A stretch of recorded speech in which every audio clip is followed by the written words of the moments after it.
Hello students, today we will start the next topic of chapter radioactivity. That is, today we will complete alpha decay. जैसा कि हम जानते हैं कि जिस न्यूक्लियस का मास नंबर ज़्यादा होता है तो वह जनरली अनस्टेबल होता है। तो स्टेबिलिटी प्राप्त करने के लिए क्या होता है कि न्यूक्लियस से अल्फा पार्टिकल, बीटा पार्टिकल और गामा रे के रूप में कंडीशन के अनुसार ये तीन तरह के रेडियोएक्टिव रेज निकलते हैं। किस परिस्थिति में अल्फा डीके होता है, बीटा डीके होता है, गामा रेज होता है, वही हम लोगों को अब पढ़ना है। तो पहले हम लोग अल्फा डीके के बारे में पढ़ेंगे और इस अल्फा डीके होने पर कितना एनर्जी रिलीज होता है, हर डीके के बाद एनर्जी रिलीज होता है, उस एनर्जी का फॉर्मूला क्या होगा, कैलकुलेशन क्या होगा, इतनी बातों को हमें इस अल्फा डीके के अंतर्गत पढ़ना है। तो हम स्टार्ट करते हैं अल्फा डीके। अल्फा डीके में होता क्या है ना कि alpha decay involves the emission of an alpha particle. Alpha particle क्या होता है? It is doubly ionised helium atom. Doubly ionised helium atom alpha particle कहो या कहो हीलियम 24 कहने का मतलब हुआ इसका प्रोटॉन नंबर 2 है, नंबर ऑफ प्रोटॉन्स 2 होते हैं और मास नंबर 4 और यह डबली आयोनाइज्ड है क्योंकि इलेक्ट्रॉन की बात इसमें नहीं है। तो alpha decay involves the emission of alpha particle that is helium atom He24, इसको सिंबल के रूप में कहते हैं, फ्रॉम ए रेडियोएक्टिव न्यूक्लियस। इसका क्या मतलब हुआ? मतलब हुआ कि when A radioactive nucleus emits an alpha particle, it transforms into daughter nucleus with atomic number reduced by 2 and mass number by 4 units। अर्थात इसको इन जनरल हम रिप्रेजेंट करते हैं न्यूक्लियर इक्वेशन के रूप में। जैसे ये मेरा पेरेंट न्यूक्लियस है, इसको X से डिनोट किए, X A Z, mass number A, proton number Z, या कहें एटॉमिक नंबर Z, या Ya-4 Z-2 में डीके हुआ। तो ये हो गया पेरेंट न्यूक्लियस और ये हो गया daughter nucleus with the emission of a doubly ionized helium atom that is alpha particle, helium-24।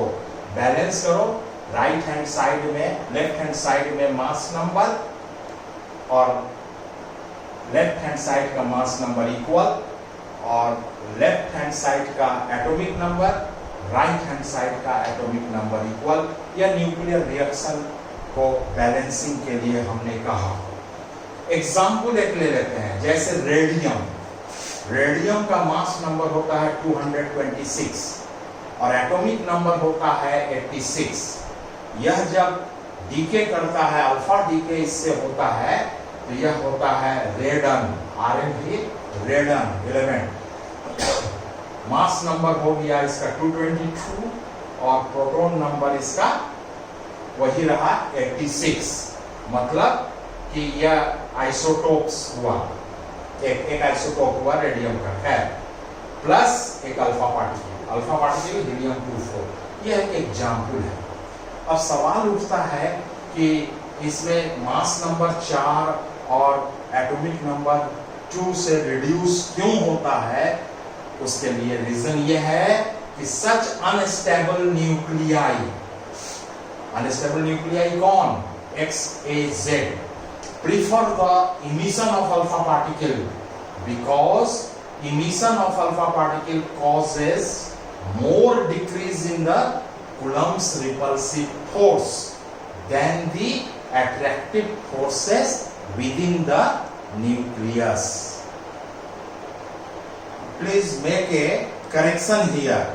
I told as for example of alpha decay as radium 86. Before I said 86, but it is not 86, it will be 88. 88. And when it decay in the form of alpha decay, it becomes radon 86 222 plus helium 24.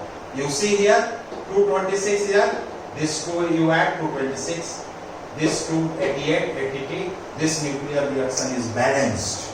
So before by mistake I told here radium 86. No, it is not 86, it is 88. So there is a correction here. Now I am going to discuss about alpha disintegration energy. What does it mean? That is when an alpha decay occurs, what is the amount of energy released. So this is called alpha disintegration energy. It means energy released in alpha decay. How we will calculate it? The term disintegration energy is used to determine whether a certain decay mode for nucleus is possible or not. For alpha particle, it is described as follows. Alpha particle के लिए इस energy को हम इस तरह से निकाल रहे हैं. मान लिया कि x z a, इसका क्या, what is this? This is the parent nucleus. उस parent nucleus का कुछ मास होगा, उसको हम रिप्रेजेंट कर रहे हैं mx से, mass of nucleus. अब जब वह अल्फा डीके होगा parent nucleus due to its instability, तो जो न्यूक्लियस मिलता है उसको हम कहते हैं डॉटर न्यूक्लियस.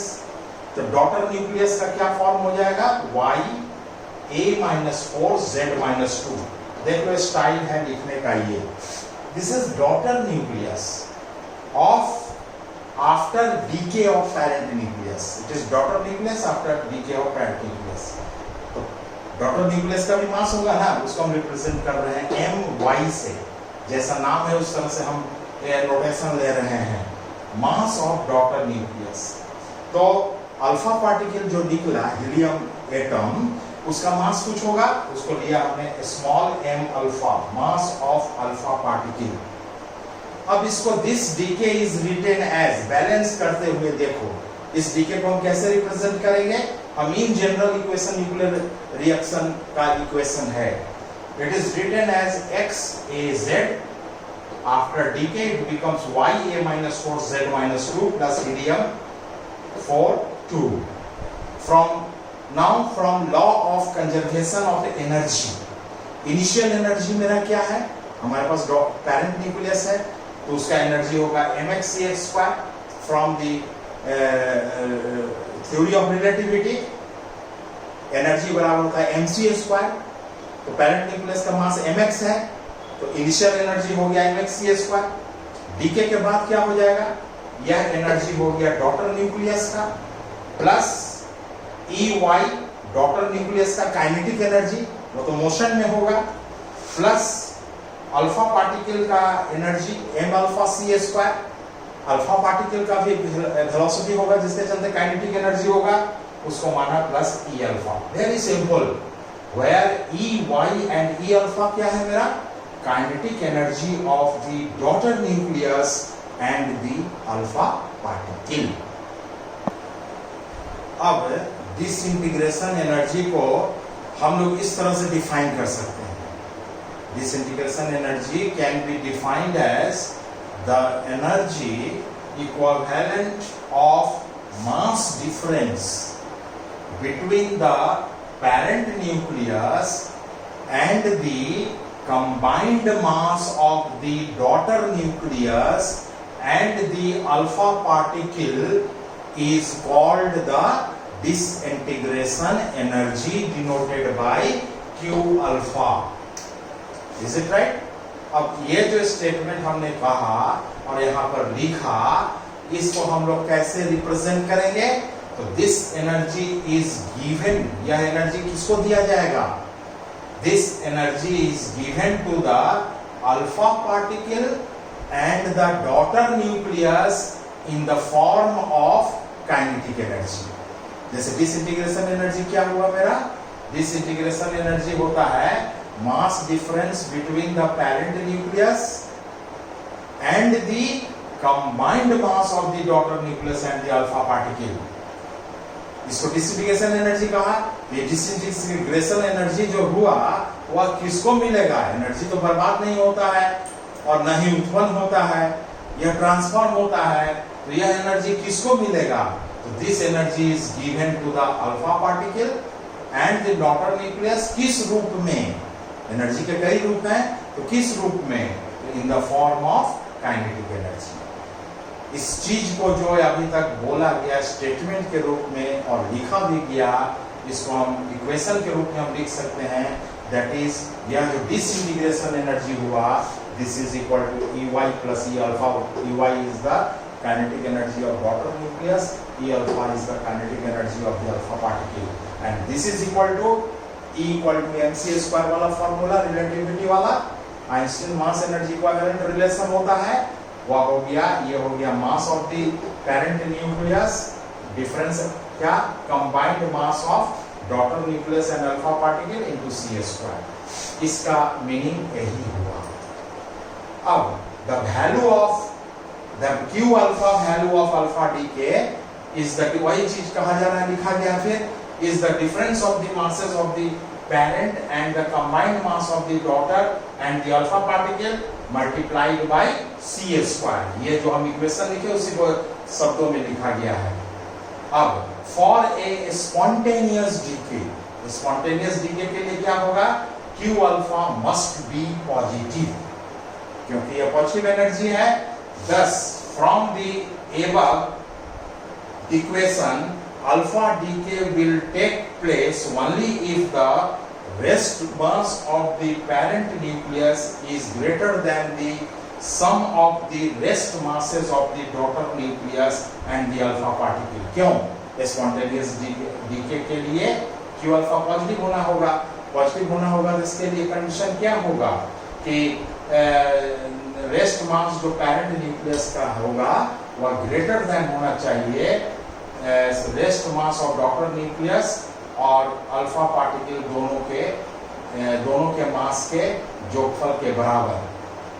हमें पेरेंट न्यूक्लियस का मास अधिक होना चाहिए. Since the parent nucleus decays at rest, parent nucleus तो रेस्ट में डीके कर रहा है, तो इस रेस्ट में है तो मतलब वेलोसिटी 0 है, तो इसका इनिशियल एनर्जी क्या हो जाएगा? 0. The daughter nucleus and the alpha particle must have equal and opposite linear momentum. ये कहां से हम कह पा रहे हैं? From the law of conservation of energy. क्योंकि पेरेंट न्यूक्लियस रेस्ट में डीके होता है, स्पॉन्टेनियस डीके में मींस रेस्ट में डीके हो रहा है, तो इनिशियल मोमेंटम तो 0 हो गया, तो फाइनल मोमेंटम मेरा क्या होगा? my vy plus m alpha v alpha, अर्थात my vy plus m alpha v alpha is equal to 0. तो इस इक्वेशन का क्या मतलब हुआ? यही ना मतलब हुआ जी, my vy is equal to minus m alpha v alpha. This implies, अब सिंप्लीफिकेशन है, इससे हमारा v अल्फा क्या हो जाएगा? Minus my v minus vy बराबर क्या हो जाएगा? Minus m alpha v alpha divided by m y. Late it be equation number 1. अब ऊपर में जो हम अभी तक स्टेटमेंट दिए हैं उस स्टेटमेंट के अनुसार यह डिसइंटीग्रेशन एनर्जी मिलता किसको है? In the form of kinetic energy of daughter nucleus and the alpha particle. That is from q alpha equal to EY plus E alpha we have q alpha equal to EY का value क्या होगा? ये तो kinetic energy of daughter nucleus है, तो half my vy square, और kinetic energy of alpha particle क्या होगा? Plus half m alpha v alpha square. Let be it is equation number 2. अब हम यहाँ पर vy v अल्फा यूज किए हैं, तो vy v अल्फा क्या होगा मेरा? vy v अल्फा होगा velocity of the daughter nucleus and the alpha particle. vy हो गया डॉटर न्यूक्लियस का वेलोसिटी और v अल्फा हो गया अल्फा पार्टिकल का वेलोसिटी. अब हम यह प्रोसेस कर रहे हैं। कौन सा process? Put the value of Vy from equation 1 in equation 2। क्या पाएंगे हम लोग? पुट करके देख लो, और पुट करके हम यहां लिख दिए हैं we have Q alpha equal to 1/2 my, Vy का वैल्यू इतना है रख दिए, प्लस ये ज्यों का त्यों रख दिया। तो यहाँ पर एक my कट जाएगा, माइनस प्लस हो जाएगा, तो this becomes 1/2 m alpha square v alpha square divided by my, क्योंकि एक my तो कट गया, plus 1/2 as it is m alpha v alpha square. अब 1/2 m alpha v alpha square हम कॉमन ले लिए, कॉमन लेंगे तो यहाँ से बच गया ना m alpha divided by my, plus ये कॉमन में चला गया प्लस 1। अब 1/2 m alpha v alpha square बराबर e alpha, that is energy of the alpha particle, और इस ब्रैकेटेड टर्म को एज इट इज रख दिए m alpha by my plus 1। इसको इक्वेशन 3 मान लीजिए, इक्वेशन 3। अर्थात हम निकाल किसको रहे हैं? हमारा निकल रहा है, ये हो गया equation 3।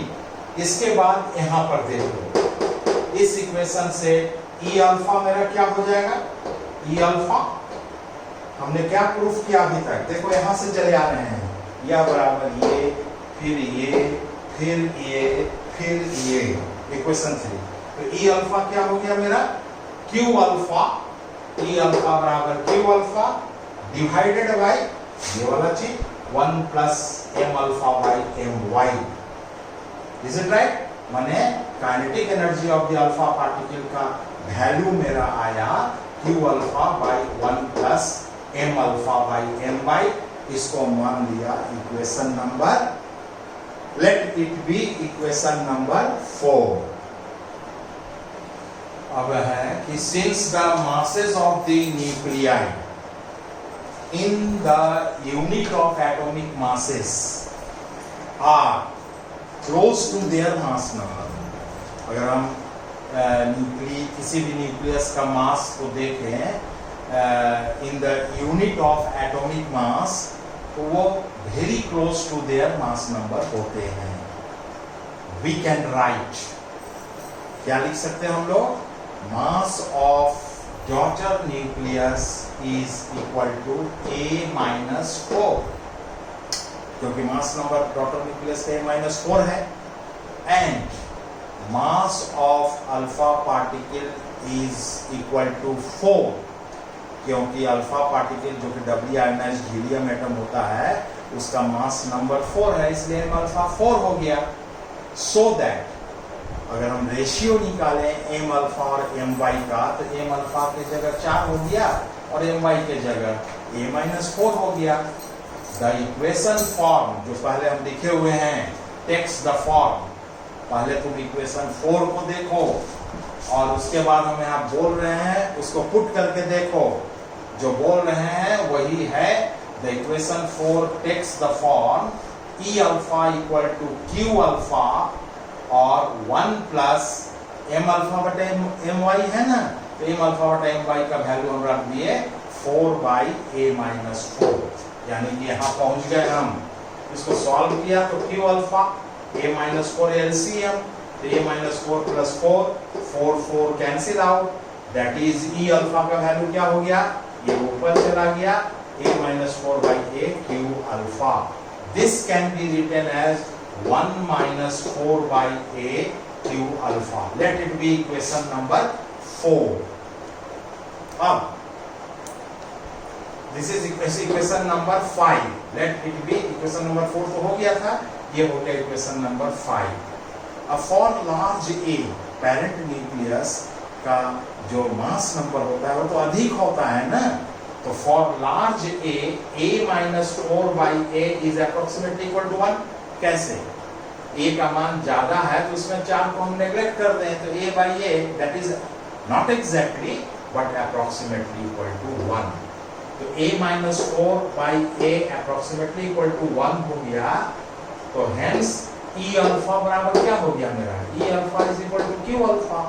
Approximately equal to Q alpha. E alpha क्या है? Kinetic energy of the alpha particle is approximately equal to disintegration energy. माने डिसइंटीग्रेशन एनर्जी का मतलब energy released in alpha decay. इसी को वर्ड्स में हम लिख रहे हैं, क्या होगा? It is clear from equation 5 that the kinetic energy of the alpha particle depends only on the value of q alpha and on the mass of the parent nucleus। क्योंकि अल्फा में mass of the parent nucleus भी involved है, mass of the parent nucleus और alpha particle का मास और parent nucleus का मास के जोगफल के डिफरेंस के बराबर होता है। इसीलिए it is clear that from the equation 5 that the kinetic energy of the alpha particle depends on the value of q alpha and on the mass of the parent nucleus। This means, इसका क्या मतलब हुआ? All the alpha particles emitted in this particular decay क्या है मेरा? alpha decay will have the same kinetic energy। मतलब जितने भी alpha particle निकलेंगे उसके kinetic energy same होगा। This is all about which is to be studied in alpha decay is completed। This may come in long answer question. What do you mean by alpha decay? What happens in alpha decay? Derive the value of disintegration constant, disintegration energy, or this question may be asked like this, that prove that kinetic energy of the alpha particle is approximately equal to disintegration energy। This can also be proved that this can also be asked that prove that in case of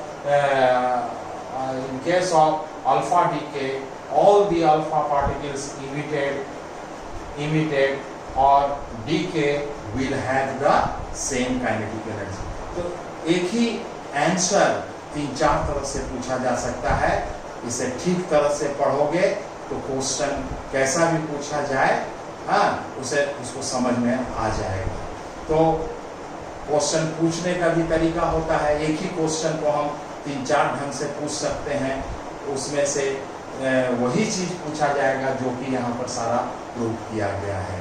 this is all about our alpha decay. In our next class we will discuss the other topics। So that's all. Thank you very much।